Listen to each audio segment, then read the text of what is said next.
Well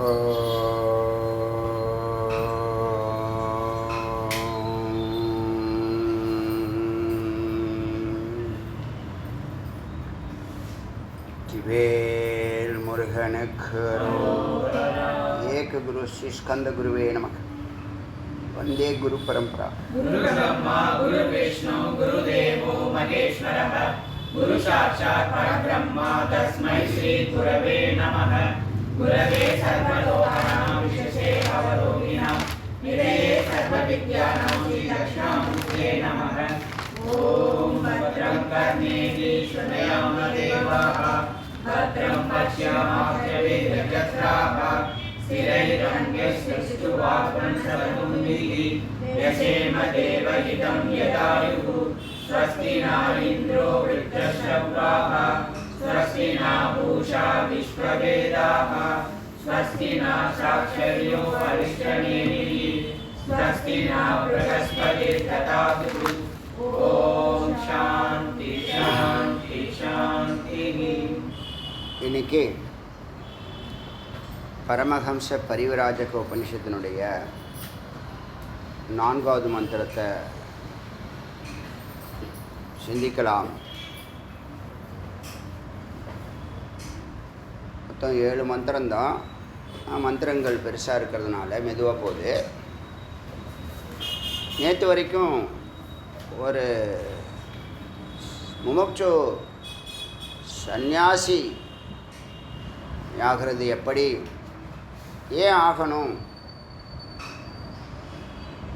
எதுக்காகணும் சந்நியாசம் அப்படின்னா 2 விதம்.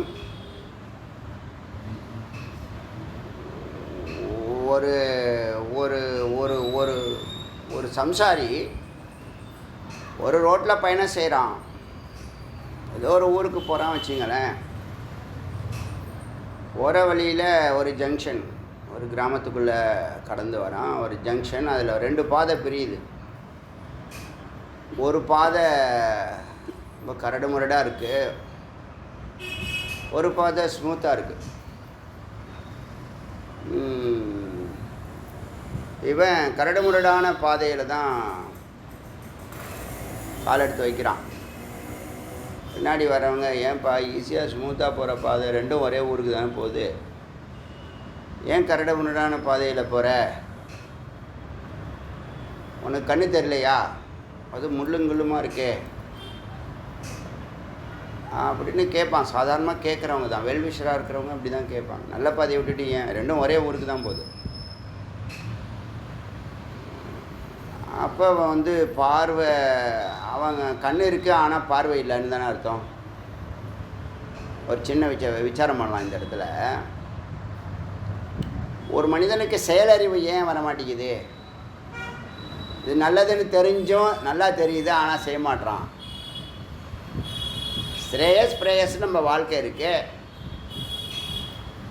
இது நிரந்தரமானது, ஆனந்தம் நிறைந்தது, அன்பு நிறைந்தது, அமைதி நிறைந்ததுன்னு ஒரு மார்க்கம். இது அப்பப்போ சுகம் கிடைக்கும், ஆனால் 90% துக்கம்தான் ஒன்று ஆட்சி பண்ணும். பயம், பதட்டம், குழப்பம், நெகட்டிவ்ஸ் எல்லாம் ஒரு சேர்ந்த ஒரு வாழ்க்கை இது அப்படின்னு சொன்னால் 90% மக்கள் அந்த துக்கம் நிறைந்த வாழ்க்கையை தான் எடுக்கிறோம் இல்லையா? இது போட்டோம், இது ஒரு பக்கம். இது ஒரு மனுஷன் துறவு பண்ணுறதுக்கு அவனுக்கு விருப்பம் இல்லை, அதனால் துறவு பண்ணுறதுக்கு அவனுக்கு விருப்பம் இல்லை. இந்த இன்னொரு பாதை இருக்க, அது சுகம் கொடுக்காது ஆனால் ஆனந்தத்தை நிரந்தரம் பண்ணுது.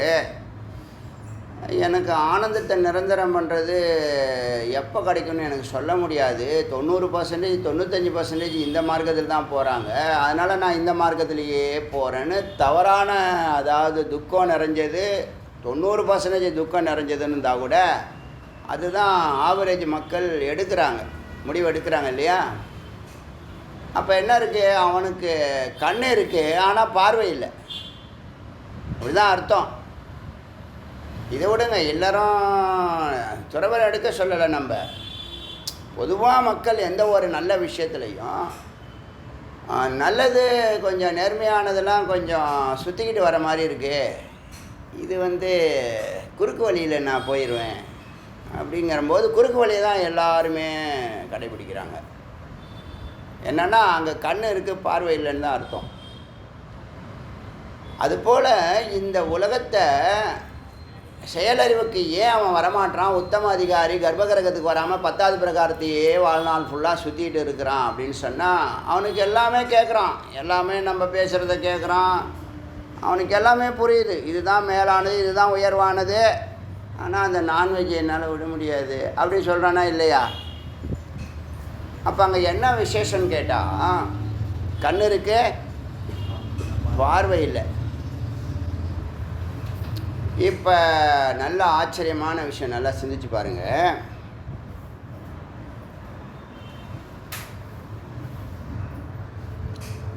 கண் இருக்குது, பார்வை இல்லைன்னு சொன்னால் என்ன? பார்வையில் பார்க்கும் சக்திங்கிற விழிப்பு நிலை இல்லை. விழிப்பு நிலை இருந்தால் தான் கண் பார்க்கும். கண் இருக்குது, பார்க்கக்கூடிய சக்தியும் இருக்குது, ஆனால் விழிப்பு நிலை இல்லை. கண் இருக்குது, பார்வையும் இருக்குது, ஆனால் விழிப்பு நிலை இல்லை. விழிப்பு நிலை இருந்தால் பார்வை அந்த விஷன் தெரியும்.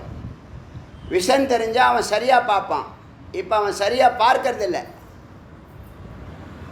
சரி, கண் இருக்குது, பார்வையும் இருக்குது, விழிப்பு நிலை எப்படி ஏற்படுது அப்படின்னு சொன்னால் விழிப்பு இல்லை இப்போது. அதனால் அவன் ஆமாம் ரியலைசேஷன் இல்லை. இப்போ இந்த விழிப்பு நிலையை யார் திறக்கிறாங்கன்னா அங்கே தான். ஏன் விழிப்பு நிலை இல்லை அப்படின்னு சொன்னால் குரு இல்லை. குரு இல்லை. ஏன் குரு இல்லைன்னா புண்ணியம் இல்லை. ஏன் புண்ணியம் இல்லைன்னு சொன்னால் சத்காரியங்களே அதுலேயும் ஈடுபடுறதில்லை. ஏன் சத்காரியங்களில் ஈடுபடுறதில்லைன்னு சொன்னால் அவனுக்கு நல்லவங்களுடைய நட்பே இல்லை. நல்லவங்களுடைய நட்பு ஏன் இல்லைன்னா அவன் சத்துவகுணத்துக்கே அவன் வரலை. சத்துவகுணம் இல்லை. சத்துவகுணம், நல்லவங்க நட்பு, சத்காரியம், புண்ணியம், குரு, விழிப்பு நிலை, பார்வை, பார்க்கக்கூடிய முடிவு. இப்போ கண்ணு திறந்துருக்கு, ஆனால் பார்வை இல்லை. எதெல்லாம் சரியானது அவனால் பார்க்க முடியல. ஏன்னா விழிப்பு நிலையில் தான் பார்வை, அந்த உள்ளார்ந்த பார்வை ஏற்படுது. அப்போ ஏன் அந்த விழிப்பு நிலை குரு எப்படி திறக்கிறாங்கன்னா விசாரத்தினால திறக்கிறாங்க. இதுதான்ப்பா சரி, இதுதான் தப்புங்கிறத அவனுக்கு ரியலைஸ் பண்ண வைக்கிறாங்க. அவனுக்கு ரியலைசேஷன் ஆகாத வரைக்கும் அவன் பார்க்க மாட்டான், செயல்பட மாட்டான். ரியலைசேஷன் பண்ணினாதான் அவன் செயல்படுறான். இது புரியுதா? இது புரியுதா? இப்போ எல்லாருக்குமே என்னென்னா விசாரங்கிற ஒரு தத்துவம் யாருக்குமே இல்லை. விசாரங்கிற ஒரு தத்துவம் யாருக்குமே இல்லை. இருக்கிறவனுக்கு தான் விழிப்பு நிலை இருக்குது. விழிப்பு நிலை இருக்கிறவன் தான் பார்க்கும் சக்தி பெறுகிறான். பார்க்கும் சக்தி பெறும்போது தான் அவனுக்கு ரியலைசேஷன் ஆகுது. ரியலைசேஷன் பண்ணும்போது தான் சரி தப்புங்கிற முடிவு எடுக்கிறான், செயல்படுறான். இது புரியுதா? வித்தியாசம் புரியுதா? 3. அப்போ கண் இருக்குது, பார்க்கும் சக்தியும் இருக்குது, விழிப்பு நிலை, பார்வை இல்லை, விழிப்பு நிலை இல்லை. விழிப்பறதுக்கு விசாரம் இல்லை. விசாரத்துக்கு விசாரம்னா ரியலைசேஷன் இல்லை, விசாரம் இல்லை. விசாரம் இல்லைன்னா குரு இல்லை. ஸோ குரு விசாரம் செய்து தான் அந்த கண்ணை திறக்கிறாங்க. இங்கே அதான் சூட்சுமம். விசாரம் செய்த அறிவு கண்ணை திறக்கும் போது அவன் அறிவார்ந்த பார்வையை பார்க்குறான், ரியலைசேஷன் ஆகுது, அவன் செயலுக்கு வரான். இது புரியுதா? இவ்வளோ நாளும் அதே ஆள் தான் இருந்தான். அவனுடைய கண் பார்க்காம இருந்துச்சு. இப்போ கண் பார்க்க ஆரம்பிச்சிடுது. எதை பார்க்குதுன்னா மெய்ப்பொருளை பார்க்க ஆரம்பிக்குது. பொய்ப்பொருளை எல்லாத்தையும் விடுது, மெய்ப்பொருளை பார்க்க. ஏன் இதுதான் மெய், இதுதான் பொய்னா? இல்லை, நான் பொய்யே பரவாயில்ல, நான் பொய்யிலே போகிறேன்னு சொல்லுவானா? சொன்னால் அவனுக்கு கண்ணு திறக்கலைன்னு அர்த்தம். அவன் ரியலைஸ் பண்ணலைன்னு அர்த்தம். ரியலைஸ்லாம் பண்ணிட்டேன், ஆனால் நான் பொய்யில் தான் போவேன்னு இருக்கானே, அவன் அப்படி இருப்பானா? இப்போ இங்கே தான் நீங்கள் நல்லா சிந்திக்கணும். இப்போ குரு என்ன பண்ணுறாங்கன்னா, ஒவ்வொரு வார்த்தையினுடைய அர்த்தத்தை கண்ணு இருந்தால் அவன் பார்க்காம போகிறதுக்கு என்ன சிந்தனைன்னா, விசாரம் இல்லை. விசாரம் செய்கிறதுக்கு குரு இல்லை. குருவுக்கு புண்ணியம் இல்லை. புண்ணியத்துக்கு சத்காரியம் இல்லை. சத்காரியத்துக்கு சத்துவகுணம் இல்லை. நல்லவங்க நட்பு இல்லை. சச்சங்கத்தில் அவன் இல்லை. சத்துவகுணம் இல்லை. சத்துவகுணத்துக்கு ஏன் அவனால் போக முடியல? ஆணவம், கர்ம, மாயை. முதல்ல அறியலை, அறியாமை. ரெண்டாவது சதா பொய் பின்னாடியே போகக்கூடிய பொய்யை நோக்கி பயணிக்கிற கர்மா, பொய்யை டார்கெட் பண்ணக்கூடிய அறியாமை. இப்போ புரியுதா? அவித்யா காம கர்மம். அவித்யா காம கர்மம் சத்துவகுணத்துக்கு நீ போக முடியாது. அமைதியாக இருக்க முடியாது. இப்போ இவர் ஒருத்தர் பிரம்மச்சரியத்தில் இருந்து டைரெக்டாக சன்னியாசம் போகிறாருன்னா என்ன காரணம்? ஒரு எமோஷ்னல் முடிவா? ஒரு பிளைண்டாக ஒரு முடிவு எடுத்திருக்காரா? ஒரு கண்மூடித்தனமாக முடிவு எடுத்திருக்காரா? ஒரு கேள்வி. இன்னொரு கிரகஸ்தத்தில் போய் கடமையெல்லாம் முடித்து வனப்பிரசம் போய் சன்னியாசம் போயே தீரணும்னு ஒரு முடிவு எடுக்கிறாரு. சன்னியாசங்கிறத நீங்கள் பார்க்குற உலகம் பார்க்குற பார்வையில் அந்த சன்னியாசம் உண்மையில் இல்லை. உண்மையாக என்னன்னா, அத்தியாவசியத்தை திறக்க முடியாது யாராலும், அனாவசியத்தை திறக்கிறான். எது தேவையில்லையோ அது பின்னாடி தான் நம்ம ஓடின்னு இருக்கோம். ஸோ அனாவசியத்தை திறக்கக்கூடிய அறிவு தான் அங்கே விஷனாக மாறுது, ரியலைசேஷனாக மாறுது. இது புரியுதா? இதுதான் சரி அப்படின்னா அதுதானே செயல்படணும். இது தப்பு ஆனால் நான் செயல்படுவேன்னா நீ பார்வை இல்லைன்னு அர்த்தம். அதான் சுருக்கமாக சொன்னோம்னா, உனக்கு பார்வை இல்லை, உனக்கு விழிப்பு நிலை இல்லை, அதை பற்றி பரவாயில்ல அப்படின்னா செக்கு மாடு மாதிரி வேலையை பார்த்துட்டு இருப்பா அப்படின்னு சொல்கிறேன். இது புரியுதா? அப்படி தான் இந்த முடிவை எடுக்கிறாங்க. இப்போ கடைசியில் எடுத்தே தீரணும்னு இருக்காங்க சிலர். சில பேர் ஆரம்பத்துலேருந்தே அந்த டார்கெட் பண்ணியே போகிறாங்க.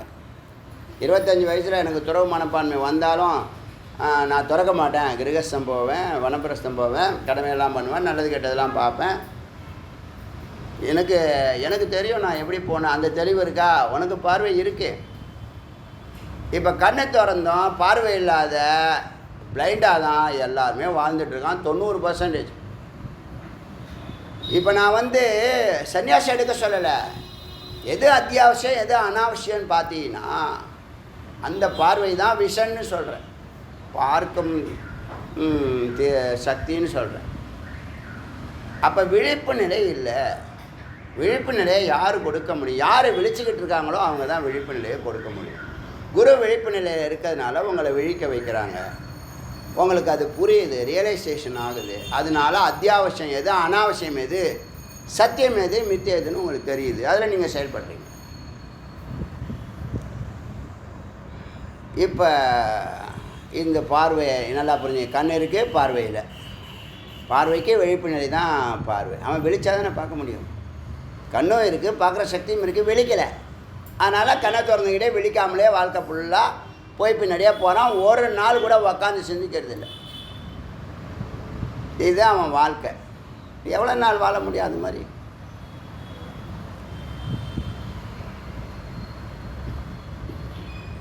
இப்போ ஞானம்னா என்னென்னா, மெய்ப்பொருளை உங்களுக்கு உணர்த்தி உங்களை விழிக்க வைக்கிறதில்ல, அதுதான் ஞானம். விசாரம்னு சொல்லுது என்ன? விசாரம் தான் ஞானம். எல்லாமே புக்கில் இருக்குது, எல்லாமே மந்திரம் இருக்குது, எல்லாமே சாஸ்திரத்தில் இருக்குது.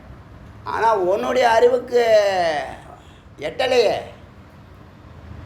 உன்னை அறிவுக்கு கொண்டு வந்து அதை விசாரம் உன்னுடைய சித்தத்தில் வச்சு அதை விசாரம் பண்ண வைக்கிறார் குரு. அதனால் அங்கே விழிப்பு நிலை ஏற்படுது. ஸோ விழிச்சுக்கிறங்கிற வார்த்தைக்கு அர்த்தம் இதுதான். புரியுதா? கண் இருந்தும் பார்க்காம போகிறான் அப்படின்னு சொன்னால் அவனுக்கு விழிப்பு நிலை இல்லை. அந்த விழிப்பு நிலையை விசாரம் கொடுக்கறது. அந்த விசாரத்தை குரு கொடுக்குறாங்க. அந்த குருவை புண்ணியம் கொடுக்குது. அந்த புண்ணியத்தை சத்காரியங்கள் கொடுக்குது. அந்த சத்காரியத்தை சத்வகுணம் கொடுக்குது, சத்சங்கம் கொடுக்குது. இந்த அறிவை தெளிவானா நம்ம மந்திரத்துக்குள்ளே போகலாம். தது அதிகாரின்னா பவேத் எதி. இப்போ நேற்று வரைக்கும் சந்நியாசம் தன்னுடைய ஆடை வரைக்கும் எல்லாத்தையும் விட்டுடுறான். திகம்பர சந்நியாசம்னு பேர் அதுக்கு. அந்த விதி எல்லாமே வேறொரு விதியிலையும் சந்நியாசம் எடுக்கலாம். இப்போ ஒரு கிரகஸ்தன் வரான், நான் சன்னியாசம் எடுத்துக்கிறேன்னு சொன்னால் அவனை வந்து நீ பிரார்த்தனை செய்ய சொல்லுவாங்க. பூர்வகம் அபயம் சர்வபூத்தேபியோ மதக சர்வம் பிரவர்த்ததே. என்னால் இந்த ஜீவராசிகளுக்கு எந்த ஒரு துயரமும் துன்பமும் ஹிம்சையும் நான் கொடுக்க மாட்டேன்னு அவன் வந்து உறுதிப்படுத்தணும். அப்புறம் அவன் சொல்லக்கூடிய மந்திரத்தினுடைய அர்த்தத்தில் சில மந்திரங்களை பயன்படுத்துகிறாங்க. அதுக்கு அர்த்தம் என்னன்னா, சகா மா கோபயா கோபயா யௌஜக ஹே தோலா, எனது பலத்தை காப்பாற்றுவ. சகாயோ அசீந்திரஸ்ய, நீ வந்து இந்திரனுடைய வஜ்ராயுதம் போல இருக்கிற. வாத்ரக்ன, சில அசுரர்களை வதம் செய்திருக்கிற. அப்படிப்பட்ட நீ ஷர்மமே பவ, எனக்கு அமைதி தருவாய். எது பாப்பம் தன் நிவாரைய, நான் இது வரைக்கும் செய்த இந்த பாவத்தெல்லாம் நிவாரணம் பண்ணேன். அப்போ ஞானஸ்ய லட்சணம் தியாகம். தியாகம்னா பெரிய தியாகம் இல்லை, அத்தியாவசியம் இல்லை, அனாவசியம். அனாவசியத்தெல்லாம் நீங்கள் விட்டாலே இப்படி அலைய மாட்டோம். வரது வரட்டும், பணம் வருதா வரட்டும், எல்லாம் வருதா எல்லாம் வரதா வாக்கே. பட் நீ உன்னுடைய பிரதான வேலையை விட்டுவிட்டு அனாவசியமாக நிறைய விஷயங்களில் ஈடுபடுறோம். அதெல்லாம் தியாகம் பண்ணால் ஞானஸ்ய லட்சணம் தியாகம். ஞானம்னா என்னது? அவன் விடுவான். எதெல்லாம் விடுவான்னா அனாவசியத்தெல்லாம் விடுவான். தன்னை வரைக்கும், தன்னை தவிர எல்லாத்தையும் விடுவான். ஏன்னா மற்றதை சிந்திச்சு என்ன ஆக போகுது? தன்னை சிந்திக்காமல், சத்தை சிந்திக்காமல் பாக்கி நீ எதை சிந்திச்சாலும் அது மித்து தான். இப்போ நாம் என்ன பண்ணோம்? தன்னை சிந்திக்கிறதே இல்லை, பாக்கி எல்லாத்தையும் சிந்திச்சுக்கிட்டு இருக்கோம். இப்போ ஞானஸ்ய லட்சணம் எழுதிங்க இதெல்லாம், இது மகா வாக்கியம்.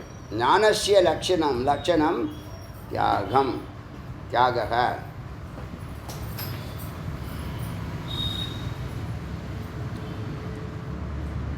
விசாரத்தில் என்ன ஆகுது? ரியலைசேஷன் ஆகுது. விசாரத்தில் என்ன ஆகுது? Realisation gives action. ரியலைசேஷன் தான் உனக்கு செயலறிவை கொடுக்குது. அது வரைக்கும் நீ செயல்பட மாட்டேன். நல்லதுன்னு தெரியும், போகணுன்னு தான் நினைக்கிறேன், வேதா கிளாஸ் போகணுன்னு தான் நினைக்கிறேன், கேட்கணுன்னு தான் நினைக்கிறேன், பூஜைக்கு போகணுன்னு தான் நினைக்கிறேன், பார்க்கணுன்னு தான் நினைக்கிறேன், கிரிவலம் போகணுன்னு தான் நினைக்கிறேன், பார்க்கணுன்னு தான் நினைக்கிறேன், நினச்சிக்கிட்டே தான் இருக்கேன், நினச்சிக்கிட்டே இருக்கேன். 10 வருஷம் தான் போய் வச்சு, அதுக்குள்ளே 1.5 வருஷம் ஆகி போச்சு அப்படிங்கிறான்.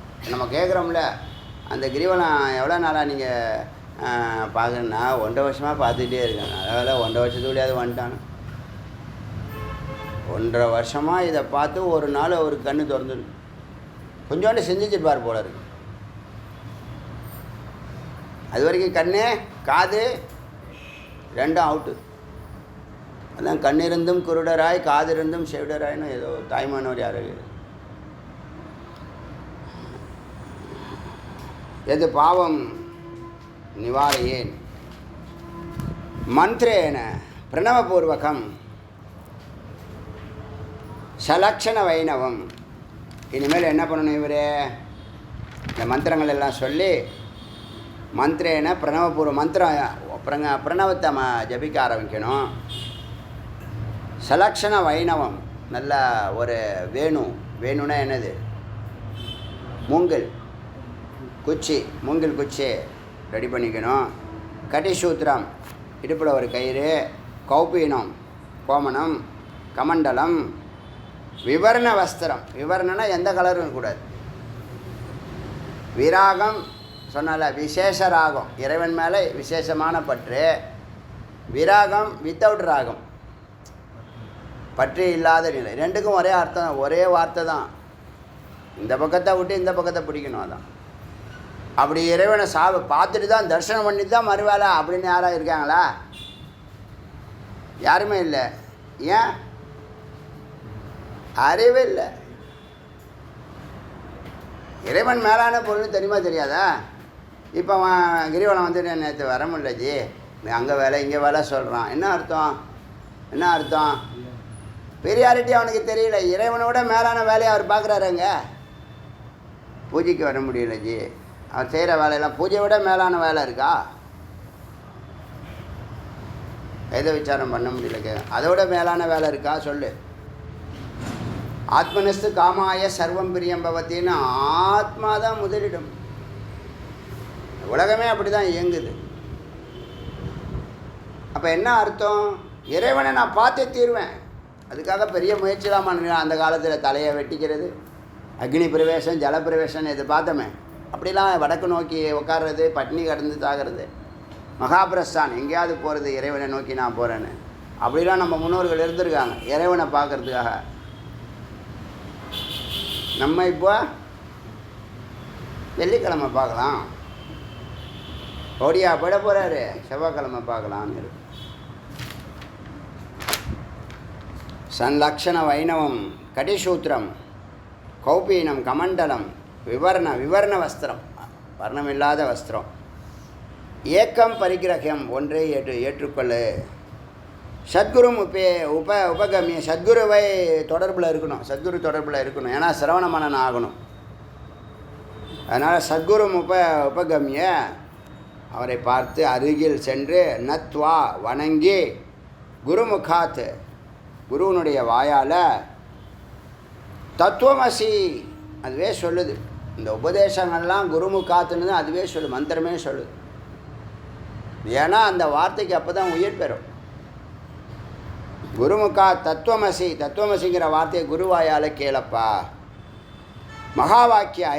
மகாவாக்கியம் பிரணவபூர்வகம் உபலப்யம், மகாவாக்கியத்தையும் ஓங்காரத்தையும் அவர்கிட்டேருந்து வாங்கிக்கோ. அதான் தீட்சை கொடுக்கறதுன்னு சொல்லு. ஒன்றும் இல்லை, அவன் செய்யக்கூடிய தபஸை அங்கீகரித்து பின்னாடி வாப்பா நான் பார்த்துக்கிறேன், நீ தபஸ் செய்யு அப்படின்னு அங்கீகரித்தா அவனுக்கு ஒரு பாதுகாப்பாயிடும். எங்கே இருந்தாலும் ஒரு சில வேலைகளை பண்ணுவான், டவுட்டுன்னா அவன் ஃபோன் பண்ணி கேட்டு ஈஸியாக போய்டும் வேலை. வாழ்நாள் ஃபுல்லாக அது என்னவோ தெரியல, நல்லவங்களோட நட்பு நமக்கு ஏன் கசக்குதுன்னு தெரியல. குருவோட நீண்ட பயணம் செய்கிறது சரியாக தவிர அது ஏன் கசக்குது எல்லாருக்கும்? அவங்கள கேட்டு தான் செய்யணுமா? அப்படி சொல்லியிருக்காரா? எங்கேயா சொல்கிறாரு அவர்? அவர்கிட்ட கேட்டால் வேண்டாம் சொல்லுவார். உனக்கே தெரியுதில்ல, அவர்கிட்ட இதெல்லாம் சொல்லிடாது. அப்படியே ஒரே அமுகு எத்தனையோ விஷயங்கள் போயின்னு இருக்கு. போட்டோம், யாருக்கு நஷ்டம்? ஏரியில் கோச்சிக்கிட்டு குளிக்காமல் போனான் ஒருத்தன். அதனால்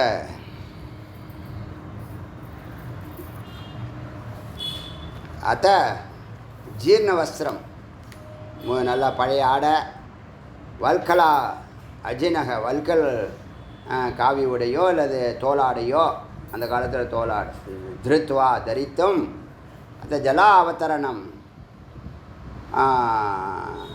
ஊர்தவ கமனம், நதியில் இறங்கிறது கூடாது, மரத்து மேலே ஏறுறது கூடாது. இதெல்லாம் விதிமுறைகள் இருக்குது அவங்களுக்கு. ஏகாபிக்ஷம், ஒரே வீட்டில் சாப்பிடக்கூடாது. பரித்தியச்சியாக விட்டுட்டு திரிகால ஸ்நான ஆச்சரண, ஒரு சன்னியாசி ஒரு நாளைக்கு 3 வேளை குளிக்கணும். வேதாந்த சிரவணபூர்வம், வேதாந்தம் உட்காந்து கேட்கணும். பிரணவ அனுஷ்டானம் குருவணும். ஒரு நாளைக்கு 12,000 ஓங்காரம் ஜபிக்கணும். பிரம்ம மார்க்கே சம்யக்கு சம்பன்ன, அந்த பிரம்ம வழியில் அறிவு சார்ந்த வழி, விசாரம் செய்து முடிவு எடுத்திருக்க வழி, ஸ்ரேயஸ்ன்னு வேதம் அங்கீகரிக்குது. ஸ்ரேயஸ்னால் மேலானது, மேலான மார்க்கம் அப்படின்னு. அதனால் அந்த பிரம்ம மார்க்கத்தில் சம்யக், நன்றாக, சம்பன்ன, நிறைவாயாக, ஸ்வ அபிமதா ஆத்மனி, உன்னுடைய ஆத்மாவில் உன்னுடைய அந்த சுயமரியாதை பகுத்தறிவு, அகங்காரத்துக்கு இன்னொரு பேர் சுயமரியாதை. அப்படி என்ன இருக்குது உனக்கு சுயமரியாதைன்னு சொல்லு, நான் தெரிஞ்சுக்கிறேன். அப்புறமா நான் உனக்கு மரியாதையே கொடுக்குறேன். உன்னை டெய்லி கூட நமஸ்காரம் பண்ணுறேன். இந்த ஒரு வார்த்தையை பிடிச்சி வச்சுருக்கானுங்க. சுயமரியாதை சுயமரியாதை சுயமரியாதை. என்ன சுயமரியாதை? என்ன அப்படி உனக்கு மரியாதை வேணும்? சம்மான்கா பூக்கான்னு இதில் சொல்லுவாங்க, ஹிந்தியில். நார்த்தில் இவனுக்கு மரியாதை வேண்டி பசி மாதிரி, பசி எடுத்த மாதிரி மரியாதை. அவனுக்கு பசியாக இருக்கான். எனக்கு மரியாதை யார் கொடுக்கலாம், யார் கொடுக்கல, யார் கொடுக்கல, யார் என்ன வந்து சொல்லிட்டு அடிக்கல, யார் என்ன. நான் கல்யாணத்துக்கு வந்தேன், என்னை யாருமே வாங்கன்னு சொல்லு, என் முகத்தையே பார்க்கல. அதான் தெரியுதுல்ல, பார்க்கக்கூடாதுன்னு அவங்களே முடிவு பண்ணிட்டாங்க. அப்புறம் என்னது, முகத்தை முன்னாடி போய்க்கோ. நீ எதுக்கு போன முகத்தை காட்டுறது? சில பேர் நான் போய் தலையை காமிச்சிட்டு வந்துடுறேன். இவர் தலா பெறப்பட்ட தலையான். இவங்களே டிசைட் பண்ணிக்கிறது. அவனுக்கு அங்கே 1008 வேலை இருக்குது. கல்யாணம் பண்ணிப்பார், வீட்டை கட்டிப்பாருன்னு சொல்லும் போது அவன் சிந்தனையாக கண் இருக்கும், பார்க்காது. இப்போ நான் சொன்னேன்ல, அவன் ஏதோ ஒரு ஆழ்ந்த சிந்தனையில் பாவம் போகிற இடத்துல போய் உபத்திரம் பண்ணு. நான் அவன் கல்யாணத்துக்கு சாப்பிடாமலே வந்துட்டேன் தெரியுமா உனக்கு? நீ என்னை கவனிக்கவே இல்லை, வான்னு சொல்லவே இல்லை. இது யாருக்கு நட்டம்? உன்னை மறுபடியும் சமைச்சு போட போகிறானா? மறுபடியும் உன் மண்டபத்தை வச்சு உன்னை கூப்பிட்டு உனக்கு பாத பூஜைலாம் பண்ணி என்னையா நீ எதுக்கு நீ போன? வாழ்த்துறதுக்கு போன, போய் வாழ்த்திட்டு வா. வாழ்த்த மனசு இல்லைன்னா வீட்டில் இருந்தையாவது வாழ்த்து. நீ எதுக்கு அங்கே போய் இருந்துக்கிட்டு உபத்திரம் பண்ணின்னு இருக்க? அறிவே இல்லை. இவங்களாம் பத்திரிக்கை கொடுக்கக்கூடாது. இப்போ என்ன, அவர் வரலன்னா கல்யாணம் மாப்பிள்ளை வந்து தாலி கட்ட மாட்டாரா? என்னை மதிக்கவே இல்லை, சொல்லவே இல்லை. இவனுக்கு போகிற மூடே கிடையாது. சில பேர் சாப்பாட்டுக்கே போவான், சில பேர் வேறு சாப்பாடு போடுறாங்கன்னு போவான். இதெல்லாம் ஒன்று நினச்சி என்னை பார்த்தாரா, நேராக பார்த்து கொடுத்தாரா பத்திரிக்கையை? நான் இல்லாதப்போ வச்சுட்டு போனாரா? ஃபோனில் சொன்னாரா? வாட்ஸ்அப்பில் அனுப்பிச்சாரா? ஏண்டா போகணுன்னா செய்தி கிடைச்சா போய் தொலைக்க வேண்டியது தானே? போகலன்னா வரலன்னு சொல்லிட வேண்டியது தானே? அது என்ன உனக்கு முறுக்கி ஏறுது? அல்ப புத்தி தர்ப்ப வாழைன்னு சொல்லுவாங்க. உற்சவம் நடக்கும்போது அந்த புத்தி அல்ப புத்தியாக இருந்ததுன்னா மேலே தர்ப்பம் கொள்ளும். அப்போ தான் அமைதி கொள்ளணும், அடக்கி வாசிக்கணும். நீ பெரிய லாடு லபக்கு தாஸ் தான், யார் சொல்லணும்? நீயே சொல்லிக்கிற. யூனிவர்சிட்டியில் நீ எல்லா பேப்பரும் ஃபெயிலு. உனக்கு அறிவில்லைன்னு யூனிவர்சிட்டியே சொல்லிடுச்சு. இன்னும் உனக்கு அவ்வளோ முறுக்கு வருது. அதனால் சுயமரியாதை அதெல்லாம் ஆத்மாவில் கரைச்சிக்கோப்பா, எரிச்சிக்கோ. சுவாபிமத்தை ஆத்மனி, இந்த சுவாபிமானத்தை ஆத்மாவில் எரிச்சிக்கோ. கோபயித்வா நிர்மமோ நிர்மமோ நான் எனதெல்லாம் விட்டுடு. இது அகங்காரம், அதையும் விட்டுடு. அத்தியாத்ம நிஷ்டை, ஆத்மாவில் நில்லு, சதா ஆத்மாவில் நில்லு. காமம், குரோதம், லோபம், மோகம், மதம், ஆச்சரியம், தம்பம், அகங்காரம், அசூயா, இதெல்லாம் அங்கே வார்த்தைக்கெல்லாம் அர்த்தம் தெரியல உங்களுக்கு. எல்லா கெட்ட பழக்கத்துக்கும் மொத்த சொரூபமாக ஒருத்தன் இருக்கான்னு வச்சுங்களேன். அவன்கிட்ட காமம் இருக்குது, கோபம் இருக்குது, பேராசை இருக்குது, மோகம் இருக்குது. மோகம்னா கீழான பொருளுக்கு மேலான மதிப்பு இருக்குது. மாச்சரியம் பொறாமை இருக்குது, தம்பம் இருக்குது, பகட்டு இருக்குது, அகங்காரம் இருக்குது, திமிரு இருக்குது, கொழுப்பு இருக்குது. திமிரு இருக்குது, கொழுப்பு இருக்குது, தனிக்கறி இருக்குது, எலும்பு இருக்குது, தோல் இருக்குன்னு. அது மாதிரி அசூயா கர்வம் இருக்குது. இச்சா விருப்பு இருக்குது, துவேஷம் வெறுப்பு இருக்குது, ஹர்ஷம் அமர்ஷம், சுகம் இருக்குது, துக்கம் இருக்குது, மமத்வாதி அகங்காரம் இருக்குது, நான் எனது என்னுடையது அப்படிங்கிற புத்தியெல்லாம் இருக்குது. அதெல்லாம் அனாவசியம். இப்போ சொன்னல துறவே, இதை தான் நீ விட்டு தொலைக்கணும். இது நீ பிடிச்சிட்டு தொங்குற. உயிரை விட்டாலும் ஆவி போனாலும் சாவியை கொடுக்க மாட்டேங்கிற. நான் தான் இந்த குடும்பத்துக்கு எஜமானன், நான் தான் குடும்ப தலைவன் தலைவி. பின்னாடி கட்சி தொண்டர்களே கிடையாது. உனக்கு என்ன தலைவன் தலைவி?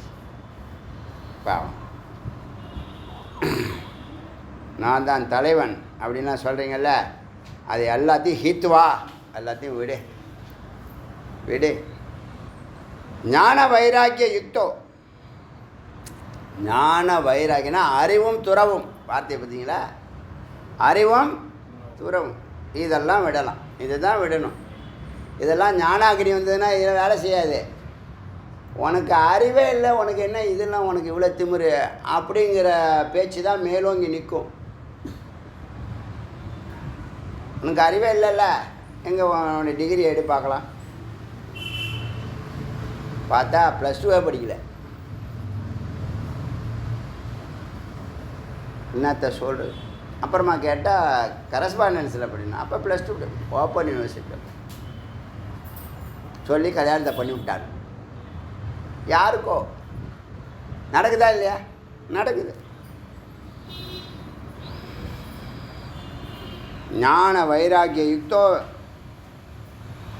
அறிவும் துறவுமாக அப்படியே பயணத்தை ஆரம்பித்து போனீங்கன்னா இதுதாங்க மெய்ப்பொருள். இதுக்கெல்லாம் உங்களுக்கு பிடிக்காது. இதெல்லாம் பேசினாலே கெட்ட வார்த்தை மாதிரி தெரியும். காதெல்லாம் அப்படியே ஈயத்தை காய்ச்சி ஊற்றின மாதிரி இருக்கும். புளிக்கும், கசக்கும். அப்புறம் என்னென்ன சுவை அறுசுவையில் இனிப்பை தவிர எல்லா உவர்ப்பும் கரிக்கும் எல்லாம் பண்ணும். ஏன்னா இவ்வளோ நாள் அறிவு இல்லாமலே வாழ்ந்துட்டு நம்மளை பெரிய ஆள் மாதிரி நினச்சிக்கிட்டு இருந்தோம். அறிவை வந்து எல்லாத்தையும் துவம்சம் பண்ணிடும். அறிவு இருக்கிறவன் ஒருத்தவனும் உன்னை கிட்டக்கே சேர்க்க மாட்டான். ஆகா நமக்கு அறிவு இல்லைங்கிற அறிவு வரும். அப்புறமா அடக்கம் வரும். அதுக்கப்புறம் அறியணுங்கிற ஆர்வம் வரும். அதுக்கப்புறம் அறிய ஆரம்பிச்சிருவாங்க.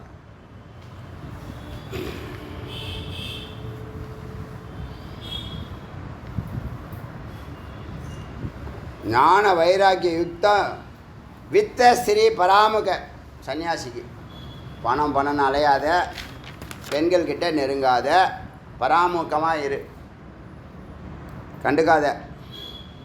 சுத்தமான மனசு சுத்தமாக வச்சுக்கோ.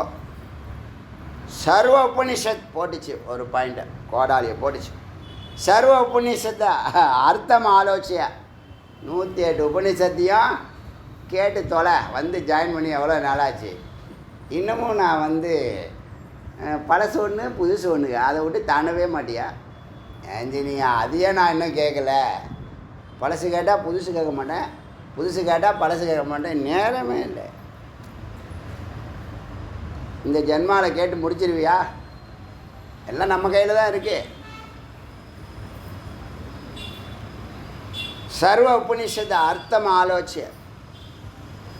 இப்போ ஏன் இதை இப்போ என்ன மாதிரி உள்ளவங்களாக இருந்தால் சர்வங்க நிலைன்னு ஒன்று இருக்குப்பா. அது எல்லாவற்றையும் அறியக்கூடியது.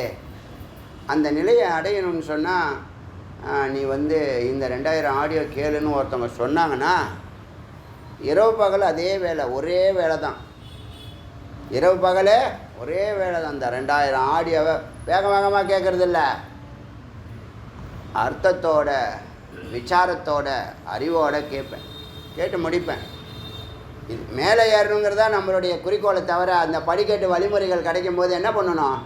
அதுதான் விழிப்பு நிலை. இப்போ எல்லாருக்கும் விழிப்பு நிலை தான் இல்லை. அதுக்கு என்ன பண்ணுறது? அதுக்கு தான் பாசாங்கம் வச்சுருக்காங்க. அம்பாள் குத்துறது. யாரை குத்துவாங்க? யார் வச்சுருப்பா பொதுவாக பாசாங்கம் லௌகிகத்தில்? ஒரு ஃபார்மர் வச்சு மாட்டு வண்டி ஓட்டுறவர் வச்சுருப்பார். மாடு மெதுவாக போனுச்சுன்னா குத்துவார், வேகமாக வரும். பிரம்மச்சரிய அபரிகிரக. இப்போ இந்த 108 உபனிஷத்தை விசாரம் செய்ய, மனனம் செய்ய பார்வை வந்துடும். எந்த பார்வை? இறைவனை பார்க்கக்கூடிய பார்வை வந்துடும். திவ்ய சக்ஷுகு. பிரம்மச்சரிய அபரிகிரக அஹிம்சா சத்தியம் எத்தனைன்னு எல்லாத்துக்கும் அர்த்தம் புரியும். ரக்ஷாம் ஜிதேந்திரியோ புலன்களை வெளியில் விடாமல் பாதுகாத்து, பகீரந்தக வெளியிலையும் உள்ளேயும், ஸ்நேக வர்ஜித்த இந்த நட்பு வட்டாரம்லாம் வச்சுக்காம சரீர சந்தாரணார்த்தம் உடம்பில் உயிர் இருக்கிறதுக்காக சாப்பிட்றது. உடம்பை வளர்க்கறது இல்லை. உடம்பில் உயிர் தங்கணும்னா இந்த எலும்பு தோலெல்லாம் இருக்கணும்ப்பா. அதுக்கு கொஞ்சம் கொஞ்சம் சாப்பாடு வேணும்ப்பா. அதுக்காக நீ இத்தனை வேலை 4 வேலை 5 வேலையெல்லாம் சாப்பிட்டுட்டு இருக்க, இடையில போட்டு அமுக்குற. அதான் தப்பு. வேதாந்திகளுக்கு 2 போதுன்னு சொல்லியிருக்காங்க. 2 வேளை கேப் விட்டுட்டா அது ஒன்று மிஸ் ஆகிடுச்சே, அதனால் எதையும் நான் சேர்த்து சாப்பிட்டுக்கிறேன்லாம் இருக்காங்க, நம்ம குரூப்லேயே இருக்காங்க. அப்படிலாம் சொல்லாமல் சரீர சந்தாரணார்த்தம் உடம்பை தரிப்பதற்காக சதுர்ஷு வர்ணேஸ்வ விஸ்தா பதித, அதாவது உடம்பை காப்பாற்றுறதுக்காக 4 வர்ணத்தார்கிட்டையும் பிச்சை வாங்கலாம். அதில் பிஸ்தாட்டை வாங்கக்கூடாது, கொலையாளி கொலை செஞ்சவன்கிட்ட வாங்கக்கூடாது, பதித்தம் கெட்டு போனவங்கள்ட்ட வாங்கக்கூடாது.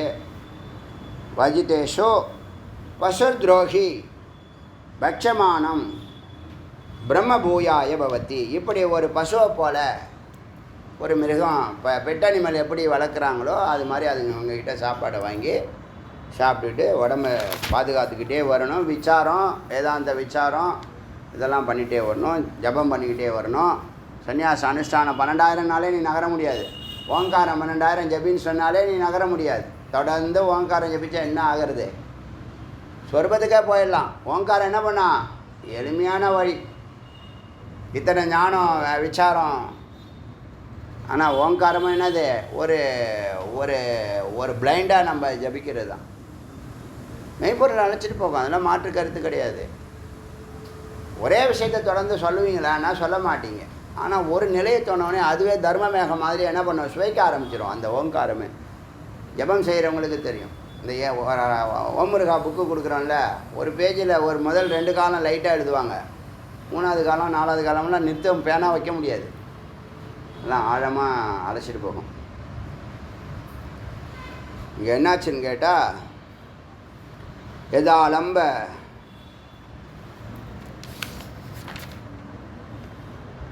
அப்படி அவன் பயணித்தானா அவன் பிரம்ம தரிசனத்துக்கு தகுதியாகிறான். சர்வேஷு காலேஷோ லாபாலாபோர் சமம், எல்லா காலத்துலேயும் லாப நட்டெல்லாம் பார்க்காம சமநிலையோடு பயணிக்கணும். கரபாத்திர மாதுகரணேனான் அஸ்ன, 4-5 வீட்டில் மதுக்கறி தேனீக்கள் மாதிரி 4-5 வீட்டில் கையை மட்டுமே பாத்திரமாக வச்சு வாங்கணும். மேதோ விருத்தி குருவன், வயிறு அளவுக்கு தான் நீ சாப்பாடு வாங்கணும். உனக்கு வயிறு இருக்குல்ல, டிஃபன் கேரியர் மாதிரி 7 அடுக்கில் வாங்கக்கூடாது. நைட்டுக்கு, நாளைக்கு காலையில், நாளைக்கு மத்தியானம், கிடைக்காம போச்சா என்ன பண்ணுறது? மழை வேறு பெய்யுது, மழை காலம் அப்படின்னு சொல்லக்கூடாது. வயிறுக்கு என்ன பிடிக்கும், வயிறு என்ன கொல்லுமோ அதுலேயும் அரை தான் சொல்லியிருக்கு. எதுக்கு இதெல்லாம்? விழிப்பு நிலைக்கு. இப்போ சொன்னால விழிப்பு நிலைக்கு, இல்லைன்னா நீ தூங்கிடுவேன், தமக்குணம் அதிகமாகிடும்.